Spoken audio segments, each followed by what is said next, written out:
નમસ્કાર મિત્રો, સ્વાગત છે તમારું અમારી ચેનલ ગુજ્જુ હેલ્થી હેબિટ્સમાં। મિત્રો, આજે હું તમને એક ખૂબ જ અસરકારક અને શાનદાર પરિણામ આપી ઘરેલું નુસ્ખો જણાવવા જઈ રહી છું, જેને જૂના જમાનાની ચિકિત્સા પદ્ધતિ અને વર્ષોના અનુભવોનો એક ભાગ મનાય।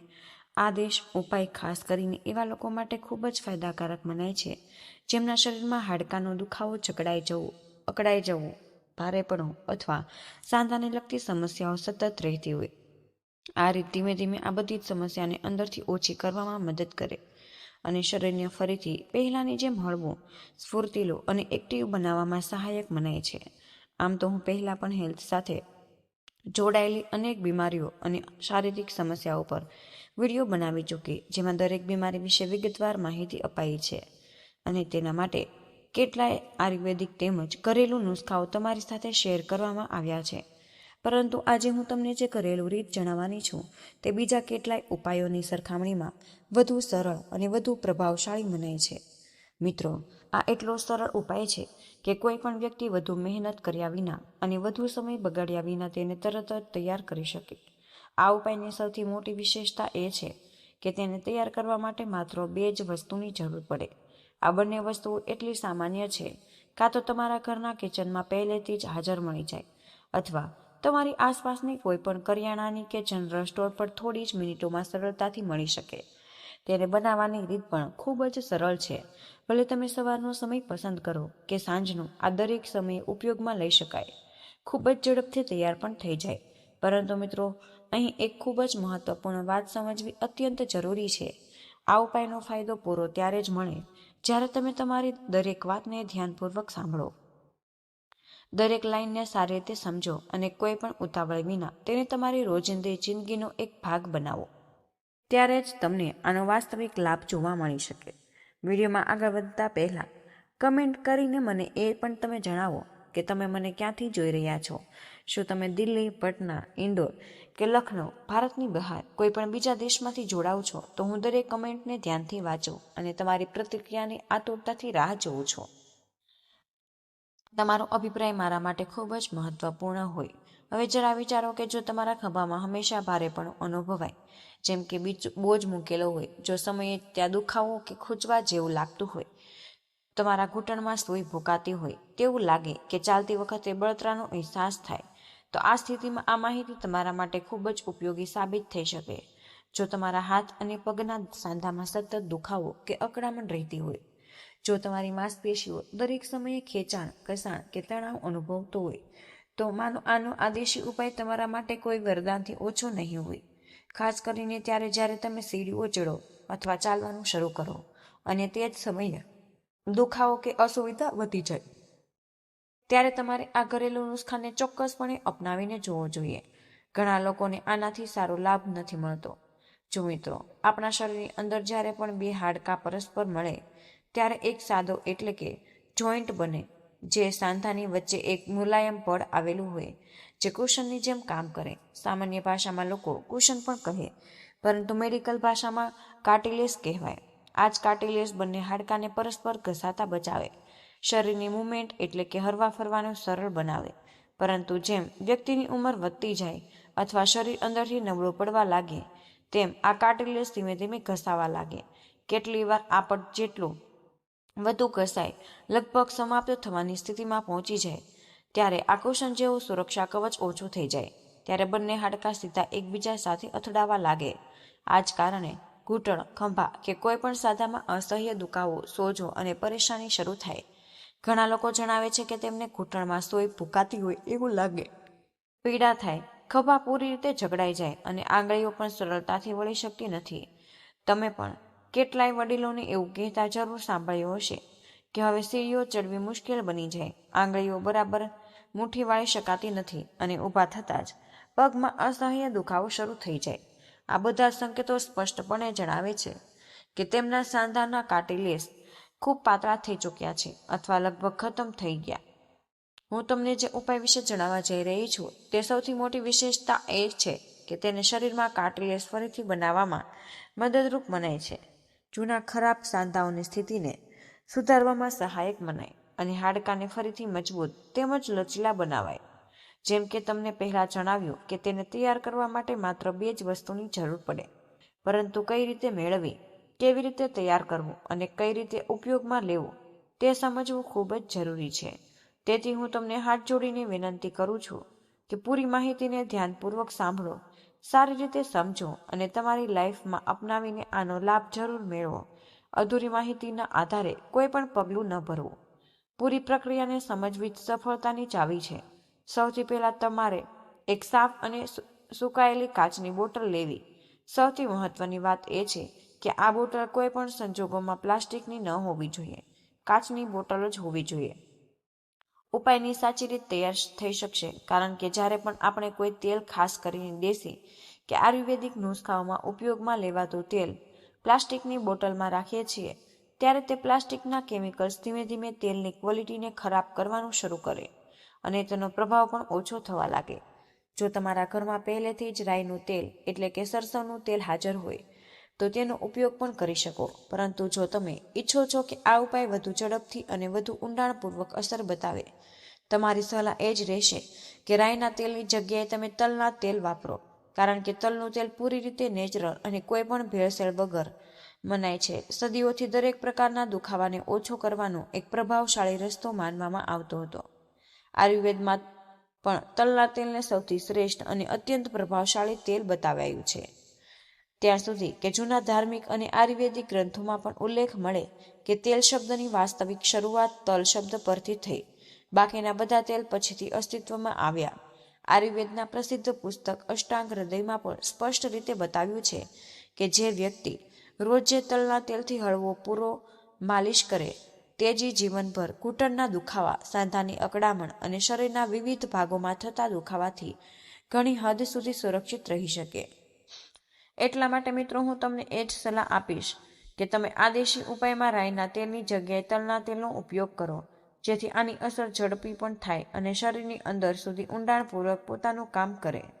મિત્રો, આ આખા દેશી અને અસરકારક નુસ્ખાને પૂરી રીતે તૈયાર કરવા માટે આપણને એક બીજી ખૂબ જ જરૂરી તથા શક્તિ વધારનારી વસ્તુની જરૂર પડે. કપૂરનું નામ લગભગ દરેક ઘરમાં જાણીતું છે અને મોટાભાગના લોકોએ તેના વિશે જરૂર સાંભળ્યું જ હોય. સામાન્ય રીતે તેનો ઉપયોગ પૂજાપાઠ, આરતી અને ધાર્મિક કાર્યમાં કરાય. પરંતુ મિત્રો, કપૂરનો ઉપયોગ માત્ર પૂજા અને ધાર્મિક કાર્યો પૂરતો સીમિત ન રાખતા. આજના સમયમાં ઘણા લોકો કપૂરનો ઉપયોગ શ્વાસ સંબંધિત તકલીફોને ઓછી કરવા, નાક ખોલવા અને ત્યાં સુધી કે શરીરની અંદર ઓક્સિજન લેવલને સારું જાળવી રાખવા માટે પણ કરે. કપૂરનું સૌથી મોટી ખાસિયત એ મનાય કે શ્વાસ લેવાની ક્ષમતાને ઝડપથી સુધારવામાં મદદ કરે. આપણા લંગ્સ એટલે કે ફેફસાને મજબૂત બનાવવામાં સહાયક બને, જેથી શરીરમાં તાજગી અને એનર્જી જળવાઈ રહે. પરંતુ આ ખાસ કરેલા નુસ્ખામાં આપણે કપૂરનો ઉપયોગ માત્ર દુખાવો, સોજો અને સાંધામાં જામી ગયેલી જકડામણને ઓછી કરવા માટે જ કરીશું. પણ હાડકાને લગતી પરેશાની હોય ત્યાં સુધી તે ઊંડાણપૂર્વક આરામ પહોંચાડી શકે. મારે એ કરવાનું છે કે કપૂરને માત્ર 2 નાના નાના ટુકડા લઈ લેવા. આ ટુકડાને કોઈ ખાંડણી, દસ્તા કે કોઈ પણ મજબૂત વસ્તુની મદદથી ધીમે ખાંડવું, જ્યાં સુધી તે પૂરી રીતે બારીક પાવડર એટલે કે ઝીણું ચૂર્ણ ન બની જાય. આ વાતનું ધ્યાન રાખો, તેમાં કોઈ પણ મોટો જાડો ટુકડો ન રહી જાય, કારણ કે જેટલો વધારે બારીક આ પાવડર હશે એટલે જ સારી રીતે તેલમાં ભળી શકે. હવે જે પાવડર તૈયાર થઈ ચૂક્યો, તેને સાફ અને પૂરી રીતે સુકાયેલી કાચની બોટલમાં નાખો, જેમાં તમે પહેલેથી જ તલનું તેલ ભરીને રાખેલું. ત્યારબાદ બોટલનું ઢાંકણ બંધ કરી બોટલને હળવા હાથે થોડીવાર ધીમે ધીમે હલાવો, જેથી કપૂરનો પાવડર તેલ પરસ્પર સારી રીતે ભળીને સમાન મિશ્ર બની જાય. આ આખી પ્રક્રિયાને આરામથી કરવી ખૂબ જ જરૂરી છે, જેથી બંને વસ્તુઓ પૂરી રીતે એકબીજામાં ઓગળીને ભળી જાય. હવે આ તૈયાર તેલના ઓછામાં ઓછો 1 કલાક સુધી સીધા અને સારા તડકામાં રાખવું ખૂબ જ આવશ્યક મનાય છે. જો ઉનાળાની ઋતુ હોય તો આ કામ ખૂબ જ સરળતાથી થઈ જશે, કારણ કે તે સમયે સૂરજના કિરણો ખૂબ જ તેજ અને પ્રભાવશાળી હોય. પરંતુ જો શિયાળાની ઋતુ હોય અથવા આકાશમાં વાદળો છવાયેલા હોય અને તડકો ઓછો નીકળે, ત્યારે આ કામમાં થોડી મુશ્કેલી આવી શકે. તેથી હવામાનનું ધ્યાન રાખવું પણ ખૂબ જ જરૂરી મનાય. આવી સ્થિતિમાં કોશિશ કરો કે આ બોટલને એ સમયે તડકામાં રખાય જ્યારે સૂરજનો સીધો પ્રકાશ બોટલ પર પડે. લગભગ 1 કલાક સુધી તડકામાં રાખ્યા પછી તેલ પૂરી રીતે તૈયાર અને વધુ અસરકારક મનાય. અહીં સૌથી જરૂરી વાત એ સમજવાની છે કે તેલનો ઉપયોગ ક્યારે કરવો. કઈ રીતે કરવો જેથી આનો ફાયદો સૌથી વધુ અને લાંબા સમય સુધી જળવાઈ રહે? આ તેલ લગાવવાનો સૌથી સારો સમય સવારનો કે દિવસનો સમય માનાય છે. કોશિશ કરો કે સાંજ પછી રાત્રે સૂતા પહેલા આનો ઉપયોગ ન કરો, કારણ કે તે સમયે શરીરનું તાપમાન થોડું ધીમું થઈ જાય અને આની અસર પણ એટલી ઊંડાણ સુધી પહોંચી શકતી નથી. હવે જ્યારે તમે આ તેલ લગાવવા જાઓ ત્યારે તમારી બંને હથેળીઓમાં આની પૂરતી માત્રા લ્યો અને હળવા હાથે તેને પરસ્પર ધીમે ધીમે ઘસો. જ્યારે તમારી હથેળીઓમાં હળવી ગરમાટ અનુભવાય ત્યારે આ તેલને તે જગ્યા ઉપર લગાવવાનું શરૂ કરો જ્યાં દુખાવો, સોજો કે જકડામણ અનુભવાઈ રહી હોય. તમે આ તેલને ઘૂંટણ, ખભા, કમર, પીઠ, શરીરના કોઈ પણ સાદા પર લગાવી શકો. આ વાતનું ધ્યાન રાખો કે માલિશ હંમેશા હળવા હાથે કરવી, બહુ વધારે દબાણ આપીને નથી કરવાની, કારણ કે હળવી માલિશ તેલને ધીમે ધીમે અંદર સુધી પહોંચાડવામાં મદદ કરે. આ તેલ ધીમે ધીમે શરીરની અંદર જઈને પોતાની અસર બતાવવાનું શરૂ કરે. જેટલું સરળ આ તેલને તૈયાર કરવું છે, એટલો જ ઊંડો અને લાંબા સમય સુધી રહેનારો આનો પ્રભાવ મનાય છે. હવે જો તમે ઈચ્છો કે આ તેલની તાકાત લાંબા સમય સુધી જળવાઈ રહે, તો જરૂરી છે કે તમે દરરોજ આ બોટલને ઓછામાં ઓછી અડધી કલાક સુધી તડકામાં જરૂર રાખો. આનાથી આની શક્તિ લાંબા સમય સુધી ટકી રહે. અડધી કલાક પૂરી થઈ ગયા પછી બોટલને પાછી ઘરની અંદર મૂકો. આ રીતે જ્યારે આ તેલ રોજ જે સૂરજના કિરણોમાંથી ઉર્જા પ્રાપ્ત કરે ત્યારે તેમાં સૂર્ય ચિકિત્સા એટલે કે સન થેરાપીનો ગુણ વિકસાવાય. આનાથી આની ઔષધિય હજુ પણ વધારે વધી જાય અને તે શરીરની અંદર જઈને ઝડપથી અસર બતાવવામાં લાગે. આ જ કારણ છે કે તેને નિયમિત રૂપે તડકામાં રાખવું જરૂરી મનાય છે. હવે જો તમે ઈચ્છો કે તમારા શરીરના જૂના અને કેટલાય વર્ષોથી ઘર કરી ગયેલા દુખાવા અંદરથી ઓછા થઈ જાય, તો તમારે આની સાથે બીજી કેટલીક નાની પરંતુ મહત્વપૂર્ણ વાતનું ધ્યાન રાખવું. જેમ કે રાત્રે સૂતા પહેલા ક્યારેક પણ દહીં, છાશ કે કોઈ પણ પ્રકારની ખાટી વસ્તુનું સેવન ન કરવું, કારણ કે આ વસ્તુઓ કેટલીય વાર શરીરમાં દુખાવો અને અકળામણ વધારવાનું કામ કરે. આ સિવાય કોશિશ કરો કે રાજમા, તુવેરની દાળ, બટેકા, ફુલાવર અને સફેદ ચોખા જેવી વસ્તુનું સેવન ઓછી માત્રામાં કરો, કારણ કે આ બધી જ વસ્તુઓ શરીરમાં વાત તત્વ વધારવાનું કામ કરે.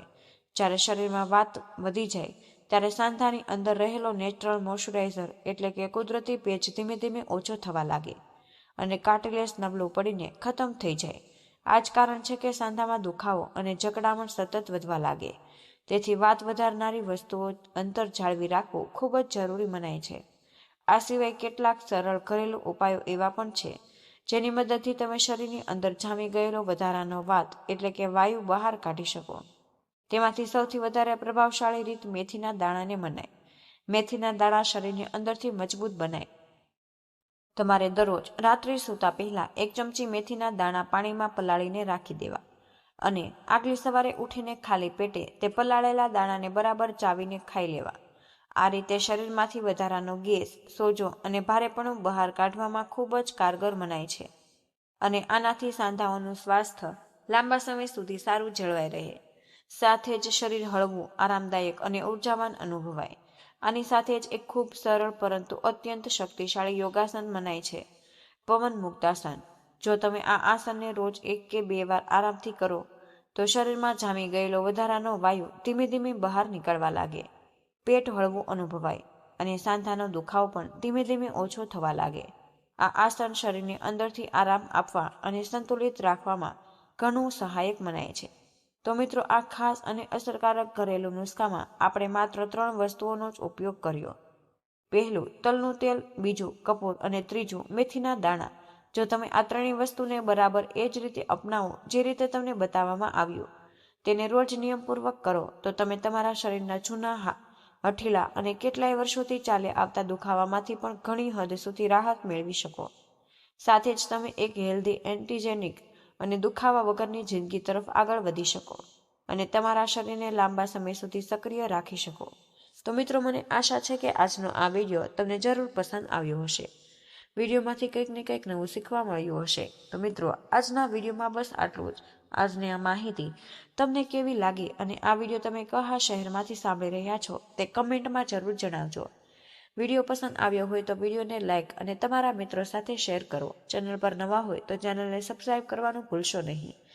વિડીયોને અંત સુધી જોવા બદલ આપનો આભાર.